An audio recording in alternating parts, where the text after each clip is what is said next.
Yo, what's up mga manoy? So ngayon mag-a-update tayo ng panahon. Tingnan natin yung medyo madilim na ang kapaligiran. Ayan. Mapal na usok dun, boy. Sabi. Dito ngayon tayo sa taas. Ayan. Ayan na oh. Parating daw ang bagyo mamayang alas 5. Eh medyo kinakabahan na ako kasi malayo-layo pa ang biyahe ni Manoy. Dito ngayon tayo sa Makati. Mapal na ano dun, boy. Ay, puki may asin. Medyo madulas na. Ayan.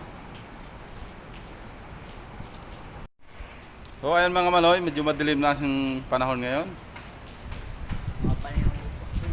Medyo makapal na ang kalangitan. Mapal na yung kalangitan. Sana wag naman tumuloy ang ulan ng malakas. Kasi mahirap na. Yung mga pauwi galing sa trabaho. Saka yung mga papasok. Ay, masipag na kontrato. Ay, masipag. Nagawa pa rin kahit bagyo. Yan, nakita niyo naman po, parang kansilado yung paglipad ng aeroplano. So wala tayong makitang eroplano ngayon. Ayan o, meron. Saan? Ayun o, pamat pa lang. Sumo, boy. Hindi nakikita sa'yo. Wala, ayan. Ha?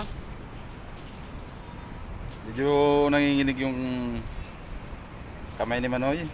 Aeroplano, boy. Mukhang cancel talaga yung biyahe. Yun mga Manoy, may kasama tayo na tropa. Ayan. Medyo lumalakas na rin ang ulan, kaya sisilo na kami. Papaalam namin. Magpapaalam na kami mga Manoy. So, abay.